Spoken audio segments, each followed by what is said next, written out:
కుటుంబం పతనమైపోయిన పరిస్థితిలో ఉన్నావా? విశ్వాస నేత్రాలతో చూడు.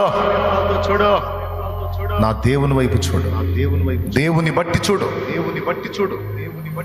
పతనమైపోయిన నీ కుటుంబాన్ని, నీ జీవితాన్ని తిరిగి కట్టగల సమర్థుడు నా దేవుడని నమ్మి అదే చూడు. నువ్వేం ఆశిస్తున్నావు? ఏది పొందగోడావు? అది ఏదైనా దేవుని యందలి విశ్వాసాన్ని బట్టి చూడు. ఆత్మీయ జీవితంలో పదే పడుతూ లెగుస్తూ బలహీన పడుతున్నావా? అయితే విశ్వాసాన్ని బట్టి ఆయన వైపు చూడు. ఆయన బలమైన బాహు నీ మీదికి వచ్చింది. ఆయన నిన్ను బలపరిచి ఉన్నాడు. ఓ లెమ్మో తేజరిల్లము వెలుగు నీ మీదికి వచ్చింది. అదే చూడు.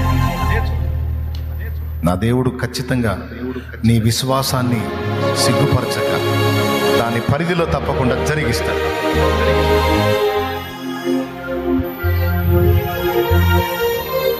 ఈరోజు కూడా నా ఆయుధం, ఆధారం విశ్వాసం.